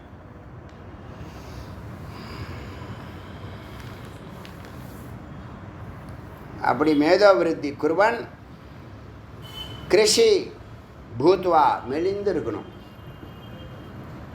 பிரம்ம அகமஸ்மி இது, நான் பிரம்மம், நான் ஆத்மா அப்படிங்கிற அறிவோடு அந்த உணர்வு ஒரு நாளும் குறையக்கூடாது. இவ்வளோ நாள் நீங்கள் இந்த சிந்திச்சிருக்கவே மாட்டீங்க. நீங்கள் இல்லை, வாழ்நாள் ஃபுல்லாக ஓடுறான், ஒரு நாள் கூட இந்த உயிரை பற்றி அவனுக்கு அறிவே கிடையாது, கண்ணே கிடையாது. ஒரு நாள் கூட உயிரை பற்றி அவன் பேசினதே கிடையாது. எத்தனை போஸ்டர் ஓட்டுறான், காணவில்லை, கண்ணீர் அஞ்சலி, 5ஆம் ஆண்டு 7ஆம் ஆண்டுலாம் ஓட்டுறான். என்ன நோக்கத்தில் ஓட்டுறானே புரியல.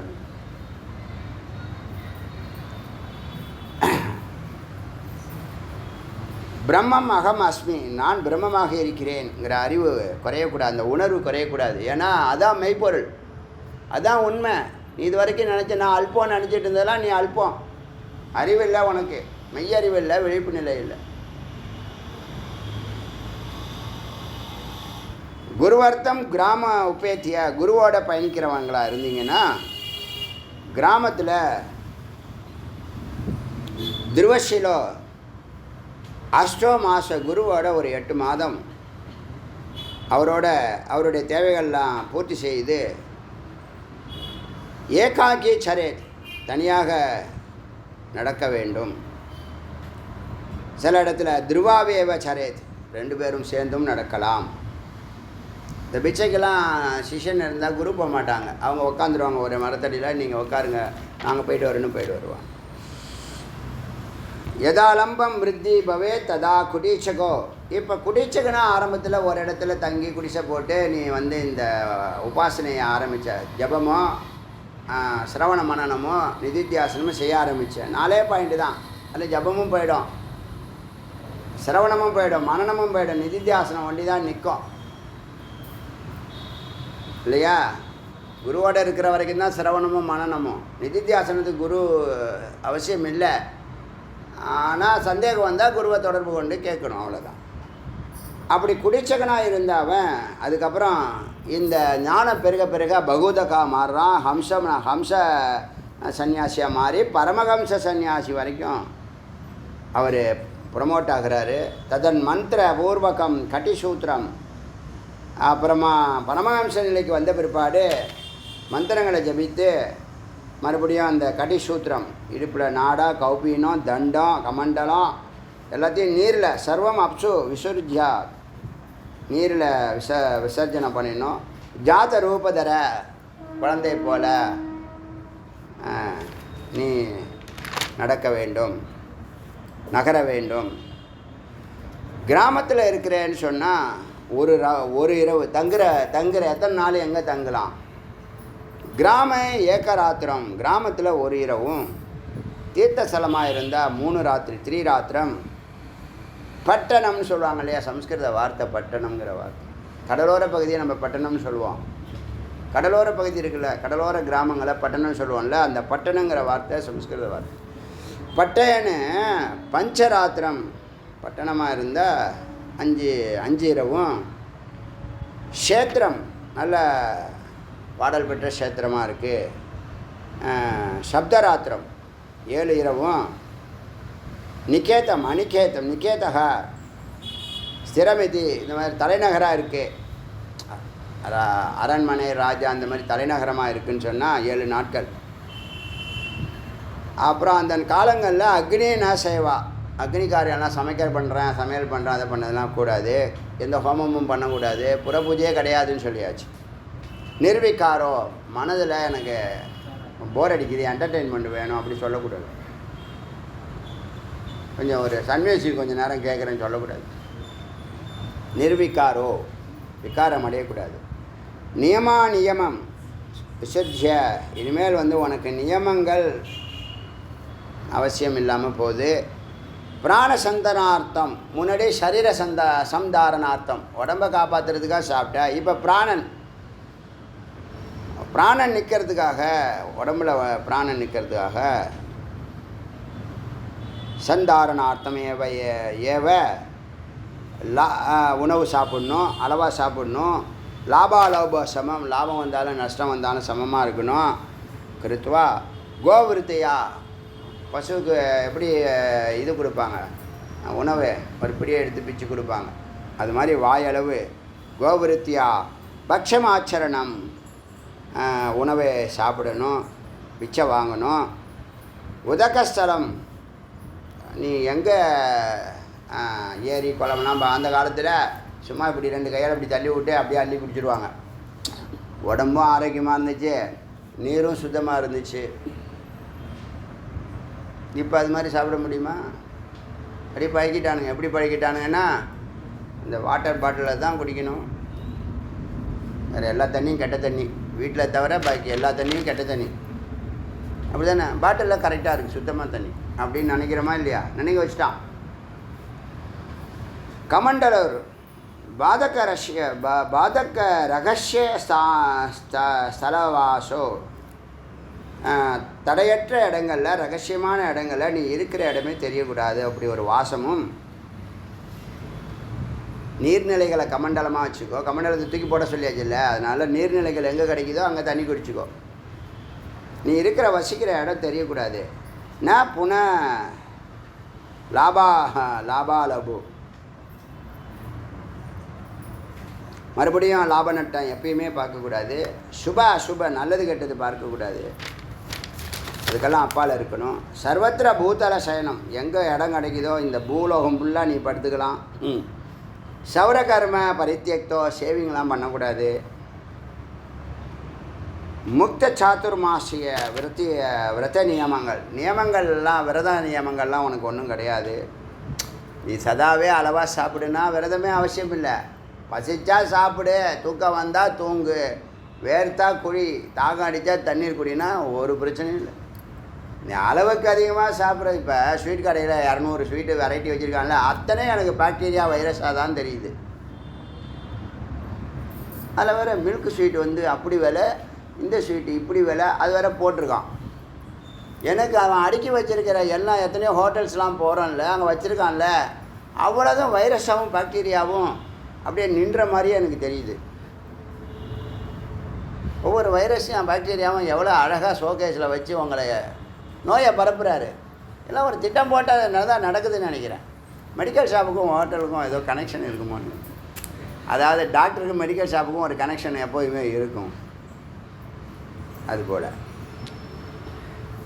அது மாதிரி இப்படி பூத்தல சயனம் சவரம் பண்ணக்கூடாது. முக்த சாத்துர்மாசி எந்த விரதமும் கிடையாது. சுக்ல தியானம் இந்த வார்த்தை சொல்லுது அழகாக. சுக்ல தியானம் இந்த வார்த்தை எழுதிங்க. சுக்ல தியானம். சுக்ல தியானம்னா என்னது? மென்மையான சத்வ தியானம். இப்போ நீங்களாம் வேதாந்திகள் சத்வசிதம்னு சொல்லியிருக்கேன். வேதாந்திகள் தமோ குணத்திலே ரஜோ குணத்திலே இனிமேல் நம்ம இறங்கக்கூடாது. மேலே ஏறினா மேலேயே நிற்கணும். சுக்ல தியானமில் இருக்கிற தியானத்தில் ரொம்ப எளிமையானது. சாதா தன்னுடைய சத்தை, தன்னுடைய இஷ்ட தெய்வத்தை நினைக்கிறது தான் சத்து, வேறு ஒன்றும் இல்லை. சத்து எங்கே போய் நினைக்கிறேன்னு நினச்சிக்காதீங்க. சத்து நிர்குணமாக இருக்கே, கண்ணுக்கு தெரியாத உங்கள் இஷ்ட தெய்வத்தை நினச்சிங்க, அதான் சத்து. ஈஸியாக புரியறதுக்காக சொல்கிறேன். ஏதோ ஒன்று சத்துன்னு சொல்கிறாங்க. சத்துனா ஸ்வரூபம், அன்பு, அமைதி, ஆனந்தம் தான் சத்து. அது பிரம்மன்னு பேர். அது சைத்தன்யமாக இருக்குது, நமக்குள்ளே இருக்குது. அதை நினைக்கிறது சத்து விசாரம்னு சொன்னாலும் சரி, சத்து ஆத்ம விசாரம்னு சொன்னாலும் சரி, சத்வஸ்திதம்னு சொன்னாலும் சரி, முக்தின்னு சொன்னாலும் சரி, எல்லாம் ஒரே அர்த்தம் தான் வரும். சுக்ல தியானம் பராயணா. சுக்ல தியானத்தில் பராயணம் கதி இருக்கணும் உனக்கு. அர்த்த பணம், ஸ்திரீ, புத்திர, பராமுக, பழைய உறவுகள்கிட்டையெல்லாம் ப்ராப்பர்ட்டி இருக்குது, ஒய்ஃப் இருக்காங்க, குழந்தைங்க இருக்குது, ஒரு வாட்டி பார்த்துட்டு வந்துடுறேன். நான் இந்த ஊரை விட்டு அந்த ஊருக்கு போகிறேன், அதனால் இப்போ பார்த்துட்டு வந்துடுறேன் ஒரே ஒரு வாட்டியை அப்படின்ட்டு மறுபடியும் கிளம்பி அங்கேருந்து வந்துடக்கூடாது. நடந்து தான் வரணும். அந்த காலத்தில் ஒரு வீட்டில் சும்மா இருப்பாங்களா? நீங்கள் போனதுலேருந்து இந்த வீடே வெறிச்சோடி போயிடுச்சு, அதனால் நீங்கள் போகாதீங்க, போகாதே அப்படின்னு பாட்டு பாடி ஒரு அமுகு அனுன்மத்த அப்பியுன்மத்தவது ஒரு பைத்தியம் போல் ஆச்சரணம். ஏற்கனவே பைத்தியம்தான். பைத்தியம் மாதிரி என்னது இது? என்னது? தேவையில்லாதெல்லாம் பொறுக்கி வச்சுக்குவோம் இது பீரோவில். அவன் அந்த பீரோவே விடுறான், அனாவசியம்னு விடுறான். இதுதான் வித்தியாசம், வேறு ஒன்றும் கிடையாது. என்னாச்சு? அப்பியானு உண்மத்த பைத்தியம் போல் நடந்துக்கோ. அவ்யக்த அலிங்க அவ்யக்தாட்சரோ, நீ யாருங்கிறது சொல்லவோ, உன்னுடைய குறியீடுகள், நீ ஞானி, நீ சன்னியாசி அப்படிங்கிற சூக்ஷ்மத்தை எல்லாம் யாருக்கும் வெளிவராமல் பார்த்துக்கோ. அவ்யக்த ஆச்சாரம், வெளிப்படுத்தாத நடந்துக்கோ. திவானத்தை, பகலில் தூங்காத.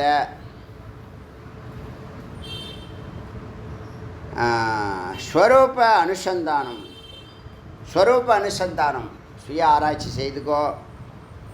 பிரம்ம பிரணவ தியாய, பிரம்மத்தையும் பிரணவத்தையும் தியானம் செய்ய, அதில் பொருந்தி இருப்பாயாக. சந்நியாசேன தேகத்தியாகம் கரோதி.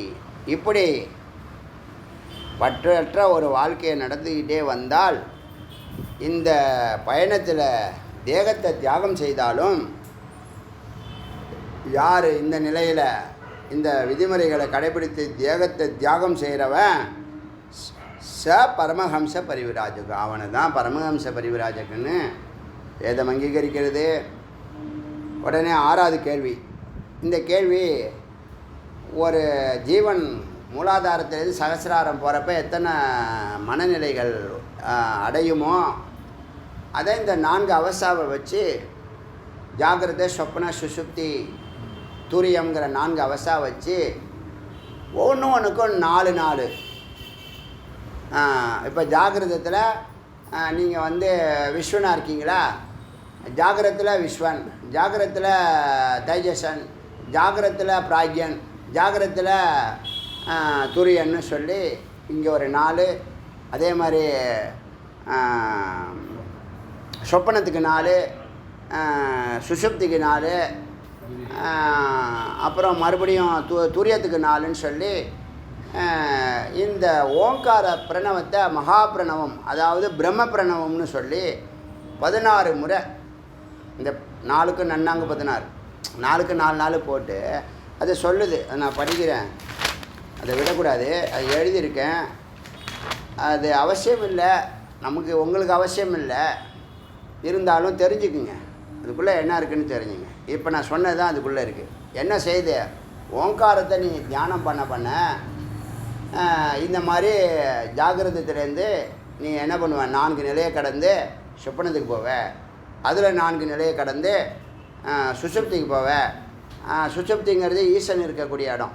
இந்த காரணம் காரியம்னு சொல்லக்கூடிய பிரம்மாவும் விஷ்ணுவும் காரியம், அது 2 பேருக்கும் காரணம் ஈசன். இந்த மூவருக்கும் அப்பால் இருக்கிறது பிரம்மம். நம்ம பலமுறை சொல்லியிருக்கோம் இது வேதாந்தம்.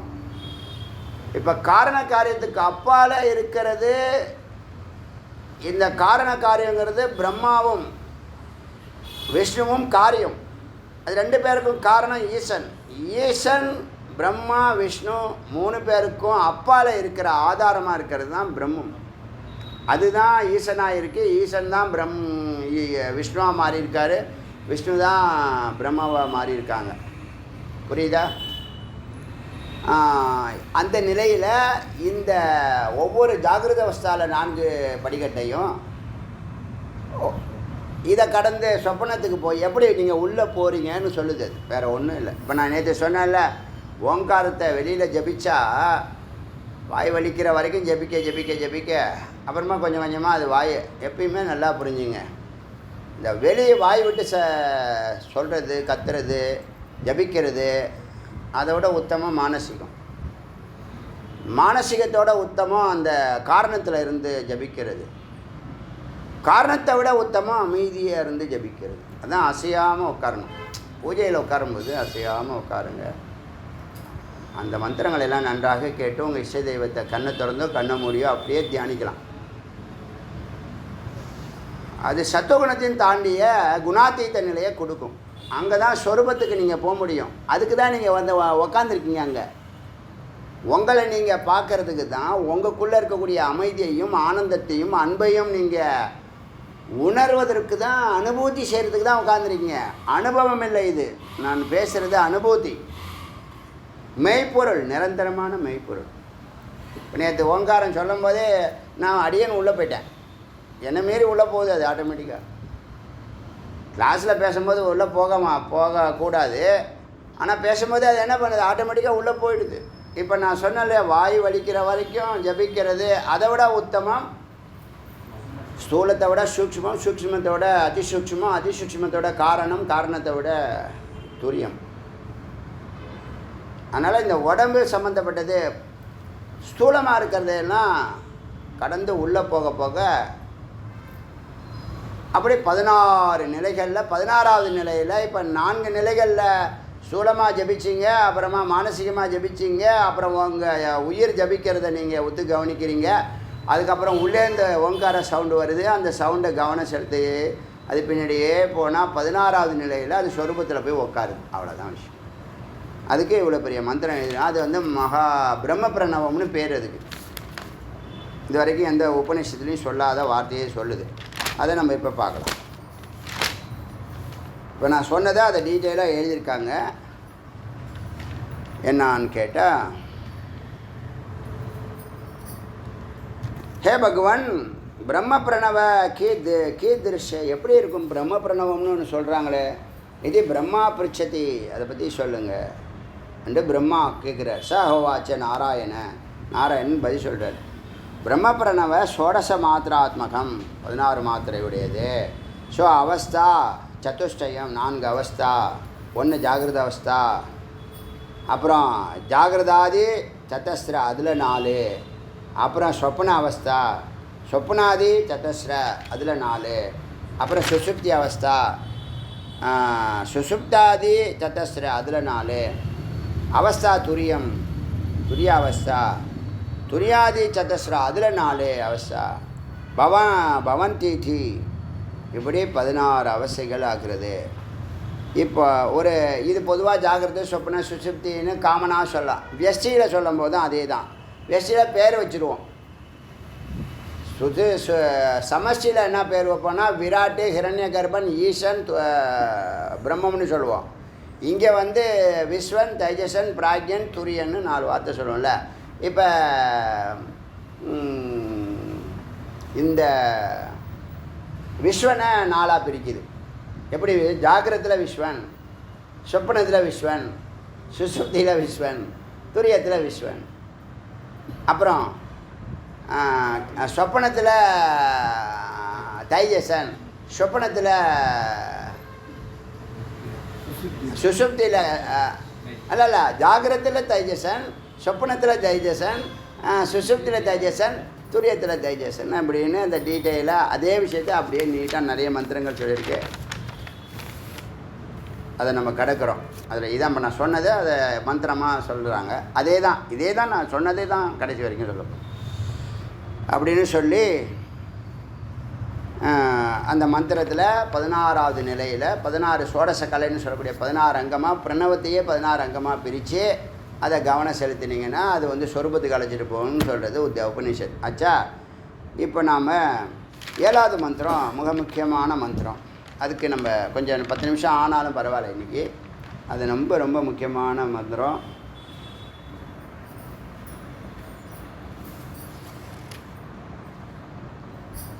இப்படி இந்த 16 மந்திரா உள்ளதை யார் கடைபிடிக்கிறாங்கன்னு சொன்னால் பரமஹம்ச, துரியாதீத அவதூத, துரியாதீத சன்னியாசி, பரமஹம்ச சன்னியாசி, அவதூத சன்னியாசின்னு மேன்மை நிலையில் இருக்கக்கூடிய மூவரும் இந்த 16 மாத்திரா உள்ள ஓங்காரத்தை ஃபாலோ பண்ணுறாங்கங்கிறது நம்ம அறிய வேண்டிய விஷயம். இப்போ 7வது மந்திரம் இங்கே ஜீவ ஈஸ்வர ஐக்கியமாகுது. ஜீவ ஈஸ்வர ஐக்கியமானதுக்கப்புறம் அவனுடைய ஸ்வரூபத்தை பற்றி பேசுது. அதை பற்றி கேட்குற, பகவான் கதம் யஞோபவித்த இத்ய ஷிகி சர்வகர்ம பரித்யக்தः கதம் பிரம்ம நிஷ்டாபரக. பகவான், ஹே பகவான், பிரம்மா கேட்குறார், கதம் யஞோபவித்தம் ஷிகி, எப்படி உபநயனத்தையும் சிகாவையும் எடுத்துட்டு மட்டை அடிச்சிடுவாங்க, உபநயனம் கழட்டிடுவாங்க, சர்வகர்ம பரித்தியக்த எல்லா வேலையும் விட்டுடுவாங்க, சன்னியாசி துறவு. 3 விஷயம் முக்கியமாக. கதம் பிரம்ம நிஷ்டாபரக, எப்படி அவங்க நிஷ்டையில் உட்காடுறாங்க, நிஷ்டையாகுது. கதம் பிராமணக, எப்படி அவன் பிரம்மமாகிறான். பிராமணக அப்படின்னு சொன்னால் ஜாதி அல்ல, பிராமன் சொன்னால் பிரம்மத்தை பூரணமாக அறிந்தவன், பிரம்மத்தை தேடுபவன், தேடிக்கொண்டிருப்பவன், தேடியவன். எப்படி பிராமணன் ஆகிறார் அப்படின்னு கேட்க, இது பிரம்மா பிருச்சதி என்று பிரம்மா கேட்க, சஹோ வாச்ச விஷ்ணுகு, அவருக்கு பதில் சொல்கிறார், போ மேலானவரே, போ 2 முறை சொல்கிற. அபர்க்க, நம்ம வந்து ரொம்ப சின்ன அறிவு உடையவனாக இருக்க, சின்ன புத்தி உடையவனாக இருக்கே, சின்ன பையனாக இருக்கே நீ. யஸ்ய அத்வைத ஆத்ம ஞானம் ததேவ யஞோபவித்தம். யஞோபவித்தம் உபனிஷத்துன்னு சொல்லியிருக்கோம். உபநயனம் நல்லா, அதுக்கு தான் அந்த வார்த்தையை ரைமிங் ரிதமாக இருக்கணும்னு சொன்னது. யஞோபவித்தம் உபநயனம் உபனிஷத். உபனிஷத் பிரம்மஞானம், வேறு ஒன்று இல்லை. பிரம்ம வித்யான்னு சொன்னாலும் பிரம்மஞானம்னு சொன்னாலும் 2 ஒன்று. அது சொல்லுது அத்தியாத்ம ஞானம் பிரம்மஞானம் ததேவ யஞோபவித்தம். நீ போட்டிருக்க உபநயனம் தான் உபனிஷத்து, உபனிஷத்து தான் பிரம்மஞானம். தஸ்ய தியான நிஷ்டையவ ஷிகா. ஷிகா எதுக்குன்னா, நான் தியான நிஷ்டையில் இருக்கேன். 3 நிஷ்டை அதில் ஒடுங்கும். முதல்ல ஞான நிஷ்டையாகும். அறிவு இருந்தால் தான் நீங்கள் தியானத்தில் உட்கார முடியும். பல முறை சொல்லியிருக்கேன். செயலறிவை கொடுக்கறது விசாரம். இப்போ நம்ம பார்த்தோம் இல்லையா, கண் இருந்தும் பார்க்கும் சக்தி இருந்தும் பார்க்க மாட்றான். ஏன்னா விழிப்பு நிலை இல்லை, போயிடுச்சு. அதை கேளுங்க, போனோன்னே கேளுங்க. முக்கியமான விசாரம் போயிடுச்சு. ரொம்ப அரிய பெரிய இது. ஏன் அவனுக்கு அறிவு இருந்தும் செயல்பட முடியல, கண் இருந்தும் பார்க்க முடியுங்கிறத விசாரம் பண்ணிடுறேன். அதை கேட்டுங்க. இங்கே என்னன்னு கேட்டால், அத்தியாத்ம ஞானம் நித்தியத்துவம்னு சொன்னீங்களா, அது நித்தியத்துவமாக இருக்கணும் தான் உபநிஷத்து உன் உடம்புலையே உபநயனம் உன் உடம்புலையே சுற்றி சுற்றி வரட்டும். இந்த பிரம்மஞாடியை தொடக்கூடிய, பிரம்மஞாடியில் அமர்ந்திருக்கக்கூடிய பிரம்மத்தை தொடக்கூடிய அறிவை கொடுக்கறது உபனிஷத். அதுதான் உபநயனம். நூல், அதுவும் நூல் தான், இதுவும் நூல் தான். புரியுதா? ஆக்சுவலாக இது பூணல் அப்படிதான், பூணல் அணிதல்னு அர்த்தம். நம்ம பூநூல் மாறி போச்சு, பரவாயில்ல, எதுவும் அர்த்தம் வருது. மென்மையான நூல், சுக்ல தியானம் மாதிரி பிரம்மஞானம். உபநயனம் தான். உபநயனம்னா மூன்றாவது கண்ணுன்னு அர்த்தம். இப்போ அறிவு கண்ணை திறக்கிறாரு குருன்னு சொன்னோம் இல்லையா விசாரம் பண்ண ஆரம்பத்தில். விஷன் கொடுக்கறது அவர் தான். நல்லா பாருங்கள், கடவுள் உனக்கு 108 தாதுக்களால், 7 தாதுக்களால் 108 நாடி நரம்பு மண்டலம், அந்த மண்டலம் இந்த மண்டலம் எல்லாம் சேர்த்து படைத்தாலும் கண்ணை திறக்கிறது குரு. அறிவு கண் இல்லாட்டா நீ இந்த உலகத்தில் வாழ முடியாது தம்பி. நீ அறிவில்லாமல் வாழ்ந்திருந்தால் அது தவறு இல்லை. இப்போ விழிச்சுக்கிட்டீங்கன்னா மறுபடியும் தூங்கிடாது. நம்ம முன்னோர்கள் அந்த தவறு செய்திருக்கலாம், நாம் அந்த தவறு செய்யணுமா? எத்தனை காலம்தான் வேத பிரம்மஞானம் அறியோ இல்லாத ஒரு வாழ்க்கை நடத்தணும்? பிரம்மஞானம் இல்லாத வாழ்க்கை அசுர வாழ்க்கைன்னு வேதம் சொல்லுது. அதனால் உபநயனம்ங்கிறது, நயனம்னா கண்ணு, உபநயனம்னா உனக்கு 2 கண் இருக்குல்ல, 3வது கண் இன்னும் ஒரு சப்போர்ட்டுக்கு. அது எது கொடுக்குதுன்னா உபநிஷத்து கொடுக்குது. அதனால் உபநயனம் தான் உபனிஷத்து, உபனிஷத்து தான் பிரம்மஞானம். உபனிஷத்துனா என்னது? பிரம்மஞானம் தான் உபனிஷத்து. ஆச்சா? சிக்கா என்னது? ஞானநிஷ்டை, யோகநிஷ்டை, பிரம்மனிஷ்டை. நேற்று கேட்ட அரியக்கு நல்ல கேள்வி அது. தியானத்துக்கும் தபஸுக்கும் என்ன வேறுபாடுனா, ஒன்றை கவனிக்கிறது தியானம், ஒன்றையே கவனிக்கிறது தவம் அப்படின்னு பிரசன்னா பதில் கொடுத்துருக்காரு.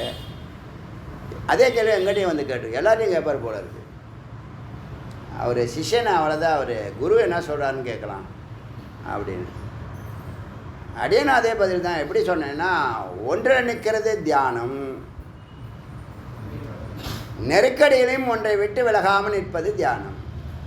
தவம், அதாவது தவம் எப்படின்னா, நெருக்கடி காலத்தில் விட்டுட்டு ஓடுறான்னா அவன் விளங்க மாட்டான். இவருக்கு நெருக்கடியே வராமல் ஸ்மூத்தாக போய் அப்படி போய் வாங்கிட்டு வந்துடலான்னு நினைக்க முடியாது. ஞான யோகத்தை விட எளிமையானது எதுவும் இல்லைன்னு சொல்லியாச்சு. குருவோட பயணிக்கிறது ரொம்ப டஃப்பாக இருக்க தான் செய்யும். குருவோட பயணிக்க முடியுமா சொல்லுங்கள்? குருவோட அவ்வளோ சாதமாக உண்மையான ஃபைட்ஃபுல்னஸ் இருந்தால், சத்தியம் இருந்தால் அது ஒன்றும் சுடாது. இல்லைன்னா சுடும். அகங்காரம் இருந்தால் நெஞ்சு மிச்சம் மீதி கூட அகங்காரம் இருக்கும். 0 பண்ணிக்கணும் நம்மளை. அப்போ அந்த ஞானம் அப்படியே ட்ரான்ஸ்ஃபார்ம் ஆகிடும். அவர் எத்தனையோ கோடி ஜென்மா தபஸ் பண்ணி அந்த ஞானத்துக்கு பெற்றிருக்காரு. அவரு சும்மா கிடச்சிருமா? யாருக்கும் எதுவும் கிடச்சிருமா? குருவோட பயணம் செய்கிறது ரொம்ப டஃப்பான விஷயம். இந்த அறிவு இருக்கணும் முதல்ல. அப்படி ஒரு அறிவு வந்துடுச்சுன்னா எல்லாமே ஈஸியாக போய்டும்.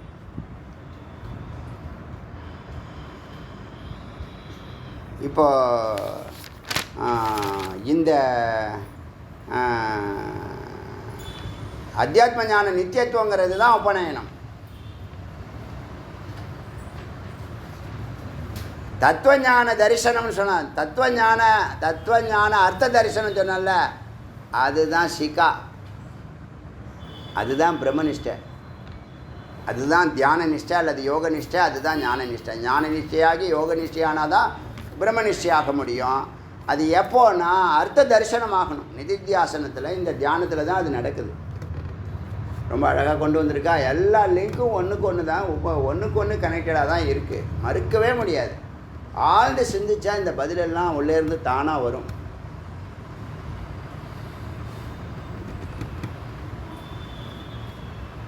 தியான நிஷ்டந்தான் சிகா. இப்போ சிகா வச்சுருக்காங்கன்னா அவன் என்னவா இருக்கான்? பிரம்மனிஷ்டையாக இருக்கான்னு அர்த்தம். ஒரு மகத்தான காரியத்தில் இருக்கான்னு அர்த்தம். தற்கர்ம பவித்திரம். நல்லா புரிஞ்சுங்க. தற்கர்ம அவருடைய கர்மா எல்லாமே பவித்திரம். தற்கர்ம சத்கர்ம ரெண்டும் ஒன்று தான். இப்போ சொன்னோம் இல்லையா, கண்ணு இருக்கு பார்வை இல்லை, கண்ணு இருக்கு பார்வையும் இருக்க பார்க்க முடியல, கண்ணு இருக்கு பார்வையும் இருக்கு விழிப்பு இல்லை.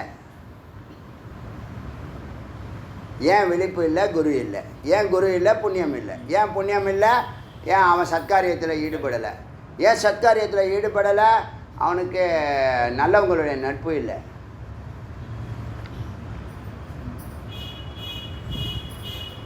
ஏன் நல்லவங்களுடைய நட்பு அவனுக்கு இல்லை? குரூப்பில் சேர்ந்தாலும் நிறைய போட்டோ வந்து விலைக்கு போகிறான்ல, விளங்காதவன் விளங்க மாட்டான். நிறைய போட்டோ வந்தால் என்ன, சாமி போட்டோ தானே வருது. அறிவு கட்டணும். சன்னதி பக்கமே எட்டி பார்க்குறதில்ல. செக்கு மாடு எங்கேயோ சுற்றின்னு கிடக்கும், எங்கெங்கேயோ போவோம், எதை தேடுதுன்னே தெரியாமல் தேடிட்டு கிடக்கும். இப்போ என்னாச்சுன்னா தற்கர்ம நல்லா புரிஞ்ச அருமையான ஒவ்வொரு வார்த்தையும் கோடி ரூபா பெறும். தற்கர்ம பவித்திரம். யார் அவனுடைய கர்மாவை செய்கிறானோ அவன் புனிதமாகிறான். புனிதம் எனக்கு பிடிச்ச வார்த்தை. தற்கர்மம் பவித்திரம். யார் ஒருத்தவன் சத்காரியங்களில் ஈடுபடுறானோ அவன் புனிதன். சர்வ கர்ம கிருத்தக. அவன் எல்லா கர்மாவையும் செய்து முடித்தவன். பிராமணக. அவனே பிராமணன். பிரம்மனிஷ்டாபரக. அவனே பிரம்மனிஷ்டே.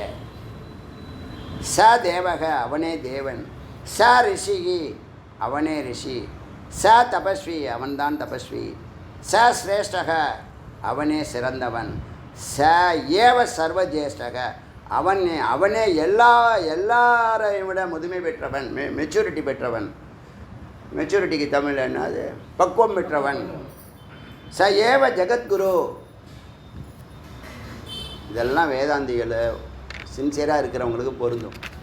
அக்னிஹோத்ரி சொல்லிடுச்சு. இப்போ இதெல்லாம் உபபட்டங்கள் கொடுத்துட்டு வருது. ஏவ ஜெகத்குரு. அவரே ஜெகத்குரு. ஏவ அகம் வித்யா. அவன்தான் என்னை அறிகிறான் சொல்கிறார் மகாவிஷ்ணு. பிரம்மாவுக்கு சொல்கிறார், சத்காரியங்களில் எவன் ஈடுபடுறானோ, தற்கார்ம சத்துன்னு கூட சொல்ல, தற்காரியம். தற்காரியம் சத்காரியம். சத்துடைய காரியமெல்லாம் தற்காரியம். எங்கே நிற்குது பாருங்கள், எங்கே சூக்ஷ்மத்தை கீயை வச்சுருக்காரு பாருங்கள். ஏவ அகம் வித்யா. அவன்தான் என்னை அறிகிறான். லோகே பரமஹம்ச பரிவிரஜகி துர்லபாரக. அதாவது இந்த லோகத்தில் பரமஹம்ச நிலையில் இருக்கிற துறவிகள் ரொம்ப அரியவர்கள். இது ஏகோ அஸ்தி. ஒருவேளை எவனாவது ஒருத்தவன் அப்படி சத்காரியத்தில் ஈடுபட்டுக்கிட்டு இருக்கிறான்னு சொன்னால் ஏவ நித்திய பூத்தக. அவன் நிரந்தரமான புனிதன். அவனுக்கு எந்த தீட்டும் கிடையாது. ஆரம்ப காலத்தில் உபநயனம் போடாமல் பூஜை பண்ணுறேன்னு ஃபீல் பண்ணியிருக்கேன். ஒரு நாள் அந்த சந்தேகத்தையும் அந்த குழப்பத்தையும் எடுத்தார். எல்லாம் அகமாகுது. உபநயனம் சிக்கா எல்லாம் ஞானிகளுக்கே அகமாகிறது. பிரம்மஞானத்தை பெற்று தான் ஞானின்னு தானே சொல்லணும். சத்தை பற்றி பேசினால், சத்தை பற்றி விசாரம் செய்தால் சத்குருன்னு தானே சொல்லணும். ஜகத் மக்கள் அவரை ஃபாலோ பண்ணால் ஜெகத்குருன்னு தானே சொல்லணும். தவம் செய்தால் தபஸ்வின்னு தானே சொல்லணும். அவன் நினைக்கிறது நடக்குது, கேட்டது கிடைக்குன்னா சித்தன்னு தானே சொல்லணும். உபதேசம் பண்ணால் குருன்னு தானே சொல்லணும். அறியாமையை நீக்குனா குருன்னு தானே சொல்லணும். இதெல்லாம் அறிவு இருந்தால் தான் இதெல்லாம் புரியும். அவரே சொல்லிக்கிறாரெல்லாம் சொல்ல முடியாது. வேதமே சொல்லிடுச்சு. இப்போ எங்கே போய் வச்சுக்க போகிறேன்? மூஞ்ச செவுத்தில் தேய்ச்சிக்கோ. நிறைய பன்னிகள் கூட்டம் இருக்குது இதை விமர்சனம் பண்ணக்கூடியது. சன்னியாசிகளை விமர்சனம் பண்ணுறவனுக்கெல்லாம் அதோகதி தான். நல்லா எழுதி வச்சுங்க. அவன் ட்ரெடிஷன் செய்யக்கூடிய பாவம் எல்லாம் எவன் விமர்சனம் பண்ணானோ அவனுக்கு போய் சேருது. எழுதப்பட்டிருக்கு. சன்னியாசிகளை விமர்சனம் பண்ணுற அளவுக்கு யாருக்கும் தகுதி கிடையாது. இதெல்லாம் இந்த கல்ச்சரை உடைக்கணும்னு இந்த மாதிரி பிரச்சாரம் பண்ணிட்டு இருக்கானு. வேதம் என்ன சொல்லுது? அழகாக சொல்லிடுச்சே. எது ஏகோ அஸ்தி சய, அப்படி ஒரு சத்காரியங்களை இடக்கூடியவன் நித்திய பூத்தக, அவனுக்கு எந்த தீட்டும் கிடையாது, எப்போதும் புனிதன். பாப புண்ணியம் ரெண்டும் கிடையாது, சொர்க்க நரகம் எதுவும் கிடையாது, லோகங்கள் கிடையாது, எதுவும் கிடையாது. நித்திய பூத்தக எழுதுங்க, நித்திய பூத்தக எழுதுங்க. இதில் நிறைய வார்த்தைகள், அரிய வார்த்தைகள் வருது. இதை முடிச்சுட்டு நான் அதை எக்ஸ்பிளைன் பண்ணுறேன், 5 நிமிஷம் ஆனாலும் பரவாயில்ல. நித்திய பூத்தக ச ஏவ வேத புருஷக, அவன்தான் வேதம், வேத புருஷன். மகாபுருஷன். எஸ்தா சித்தம் மையேவ அவஸ்திஷ்டத்தை, அவனுடைய சித்தம் என்னுள் நிறைகிறது. அவனுடைய சித்தம் என் திருவடியில், என்னுடைய ஹிருதயத்தில் என்னுள் நிற்கிறது. அகம் ச தஸ்மன்னே அவசிதக, நான் அவனுள் அமர்கிறேன். அவன் என்னுள் அமர்கிறான், நான் அவனுள் அமர்கிறேன். ச ஏவ நித்திய திருப்தக, அவன்தான் பூரணமாக திருப்தியோடு இருப்பான். இது வேணும், அது வேணும், அது வேணும், அது வேணும் அலைய மாட்டான். சீத உஷ்ண சுக துக்க, சீதோஷ்ணம், எந்த சீதோஷ்ணமும் சுக துக்கமும் மான அவமானம்.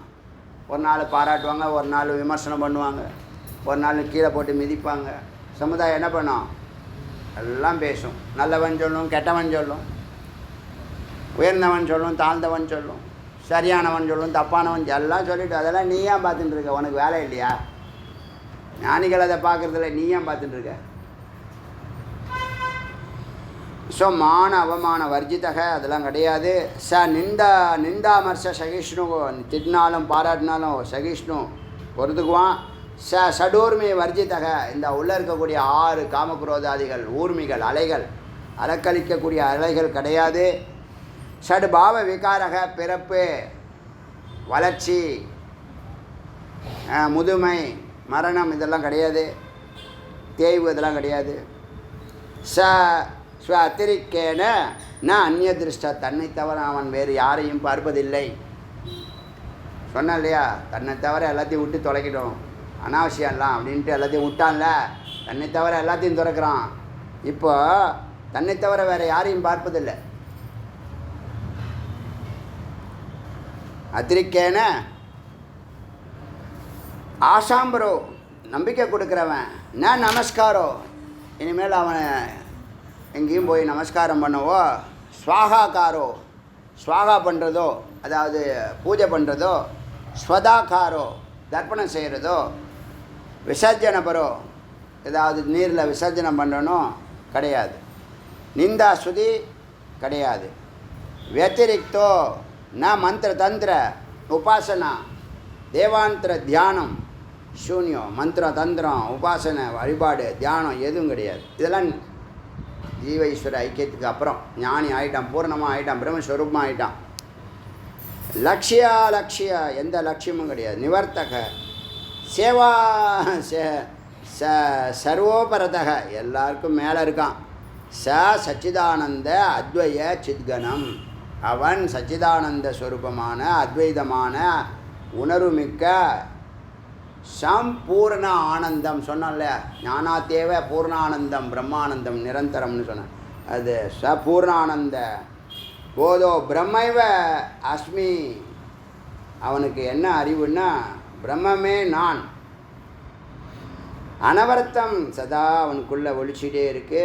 பிரம்ம பிரணவ அனுசந்தானம், பிரம்மத்தையும் ஓங்காரத்தையும் சிந்திச்சுக்கிட்டே இருக்க. எகு கிருத்தகிருத்தியோ பவதி, வந்தவன் வென்றான், வந்தான் வென்றான். கிருத்தகிருத்தியோ பவதி சக பரமஹம்சக, அவன்தான் பரமஹம்சன். எங்கே நிற்கிது பார்த்தீங்களா? சத்காரியங்களில் ஈடுபடுறது எங்கே கொண்டு போய் நிற்குதுன்னா, பரமஹம்ச நிலையில் கொண்டு போய் விடுது. அப்படின்னு ஈஸ்வர சங்கல்பத்தினால 108 உபநிஷத்தை தமிழ் செய்யணும்னு ஈஸ்வர சங்கல்பம், அதை முருகப்பெருமான் சித்தி செய்திருக்கிறார். என்னையோட 108 உபநிஷத்தை பூர்த்தி செய்கிறோம்.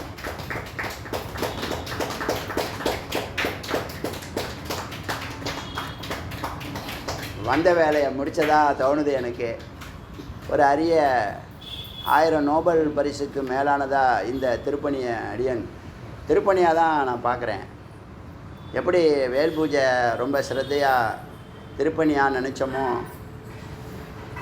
ராஜகோபுரம், 16 கால் மண்டபம், உற்சவாதிகள், பிரம்மோற்சவம், கந்த சஷ்டி, சூரசம்ஹாரம், அன்னதானம், யாகம் எல்லாத்தையுமே திருப்பணியாக நினச்ச மாதிரி இந்த 108 உபநிஷத்தை தமிழ் பண்ணணுங்கிற ஒரு அரிய காரியத்தை இறைவன் நம்ம மேலே நம்பிக்கை வச்சு பொறுப்பு கொடுத்து ஒரு நாள் கூட ஓய்வு இல்லாமல் இன்றைக்கி வரைக்கும் தொடர்ந்து ஆரம்பித்ததுலேருந்து முடிக்கிற வரைக்கும் பூரணமாக அவரே நின்று நடந்து பேசி பிரம்ம யஞ்ஞான்னு சொல்லக்கூடிய தான் அறிந்து மற்றவர்களுக்கும் உபதேசம் செய்திருக்கிறார் முருகப்பெருமான். அப்படி தான் அடியான் பூரணமாக 1% கூட சொல்ல முடியல, 100%. முன்னாடி 99 சொன்னேன், 1% இந்த உடம்பு பயன்படுத்துகிறாங்க சுவாமின்னு சொன்னேன். அது கூட எனக்கு உடன்பாடு இல்லை. 100க்கு 100% குமரகுண்டம் சுவாமிநாத சுவாமி இந்த தமிழ் இனம் உய்விக்கிறதுக்காக இந்த அரிய பெரிய உயர்வான இந்த மகத்தான திருப்பணியை செய்து முடிச்சிருக்கிறார், பூர்த்தி செய்திருக்கிறார். நம்மை வைத்து பூர்த்தி செய்திருக்கிறார். அனந்த கோடி நன்றி நமஸ்காரங்களை சமர்ப்பித்து இதை நீங்கள்லாம் சரியாக சிரவணம் செய்து உங்களைப் போல் மற்றவங்களுக்கும் கண்ணை திறந்து அவங்களே வாழ வைக்கணும்னு அடியன் பிரார்த்தித்து பூர்த்தி செய்கிறேன்.